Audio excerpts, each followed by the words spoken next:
Okay, so let's dive into a story. A story of ambition, betrayal, and a romance so powerful it didn't just break hearts. No, it shattered a republic and built an entire empire from the rubble. So, how could one love affair decide the fate of the entire Western world? I mean, it sounds like an exaggeration, right? But it's not. The answer involves three of the biggest names in history. Their personal choices, their passions, they lit a fire that would completely reshape civilization as we know it. And it all kicks off not with a huge battle, but with a single, sharp blade. Right. So our story, it doesn't start with a beginning, but with an end. A very famous, very bloody end.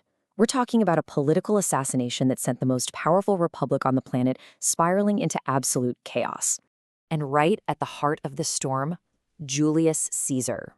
You know the name.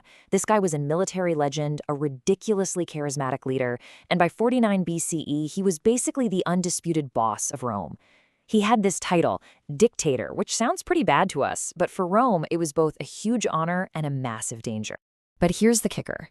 It wasn't just dictator. It was dictator for life. And that was a huge problem. See, the entire Roman Republic was built on one simple idea. No more kings. So the thought of one guy holding all the power forever, it didn't just make the powerful senators nervous. It felt like Caesar was spitting on everything Rome was supposed to stand for. And just to really stir the pot, Caesar's personal life was just as controversial. He was having this very public, very political affair with Cleopatra, the Queen of Egypt. Now, you got to understand, to a lot of Romans, she wasn't just some foreign queen. She was the enemy.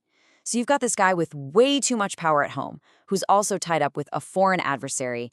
Yeah, that's basically a ticking time bomb. And that bomb went off. On the Ides of March 44 BCE, a bunch of senators cornered him and, well, you know the rest. But here's the thing. His death wasn't the end of the story. It was the beginning. It left this gigantic hole at the very center of Roman power, and suddenly the race to fill that spot was on. So, who's going to take over? Two guys immediately jumped into the ring. Each one had a really strong claim to Caesar's legacy, and each one looked at the other and saw the one person standing in their way. And these guys could not have been more different. First, you've got Octavian. He's Caesar's great-nephew, but crucially his adopted son and chosen heir. His power? It's all in the name. Caesar. That name meant everything. Then you've got Mark Antony, Caesar's right-hand man, the celebrated general.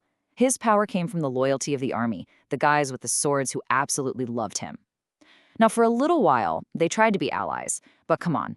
In a city where the prize is everything, that was never, ever gonna last. Octavian might have been young, but man, was he smart. The first thing he does, he starts calling himself Caesar. He's basically telling everyone, hey, remember that guy you loved? I'm his son. It was an absolutely brilliant marketing move. It constantly reminded everyone in Rome that he was the legitimate heir. Antony, on the other hand, took a different approach. He played the part of the loyal general. His number one goal? Justice, or, let's be honest, revenge. He was the one leading the armies to hunt down Caesar's killers, which made him look like the true defender of Caesar's legacy. So you've got this political and military showdown brewing. But this whole thing was never just about that. Things were about to get very, very personal. And to really get what happens next, you have to understand that this whole fight for Rome, it stopped being about politics. It became a messy, tangled web of personal relationships. The lines between love, loyalty, and just pure, raw ambition, they basically disappeared. Let's rewind for a second. Remember, this all started with Caesar. His whole thing with Cleopatra wasn't just some whirlwind romance. It was a strategic move, a political alliance that connected Rome and Egypt. Okay, so after Caesar's out of the picture, Mark Antony, the guy who thinks of himself as the next Caesar on the battlefield, he ends up falling for Caesar's old flame, Cleopatra. I mean, talk about stepping into someone's shoes. He takes over Caesar's political role and his romantic one, creating this brand new, super powerful team-up with the Queen of Egypt. And this is the moment it all just blows up, because there's a huge complication. While Antony's off in Egypt with Cleopatra, he's already married. And who's he married to? A woman named Octavia. And guess whose sister she is? Yep, his main rival, Octavian. So Antony's affair, it wasn't just him cheating on his wife, it was a massive public slap in the face to Octavian. This was the final straw. The truce was over. It was time for war. That line had been crossed. The Cold War between Rome's two most powerful men was about to get very, very hot. There was no turning back now. So Antony and Cleopatra decide to push all their chips to the middle of the table. They're going all in. They combine their assets, Antony's tough Roman legions, and Cleopatra's massive Egyptian treasury and fleet. They start making plans for a new world order, one where they are in charge, not Octavian. But Octavian was a political genius. He saw this and just pounced on it. He launched this incredible propaganda campaign. He didn't paint Antony as a political rival anymore. Oh no, now Antony was a traitor, a real Roman bewitched by a dangerous foreign queen.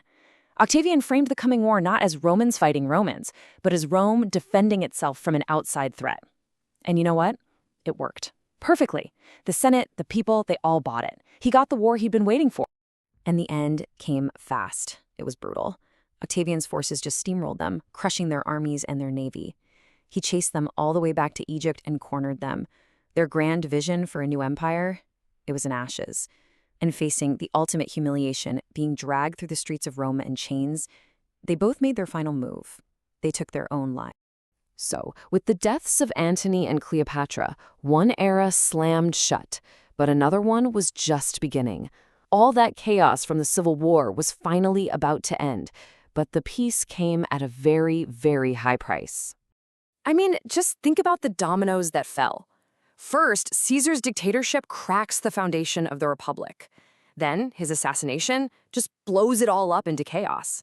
And that chaos, which was poured gasoline on by this one love affair, ended up taking out every single person with a claim to power. Until, in the end, there was only one man left. With all his rivals literally gone, Octavian, who now calls himself Augustus Caesar, became something Rome had never had before, an emperor. The first one. The Roman Republic, which had stood for 500 years, was over. Done. The Roman Empire was born, and Octavian was its sole, all-powerful ruler. So that leaves us with one last big question. Was the Roman Empire, arguably the most influential empire in all of Western history, the result of a calculated political master plan by Augustus, or was it all just a historical accident? A chain of events set off not by grand strategy, but by love, jealousy, and the fatal choices of one very tangled, very famous romance.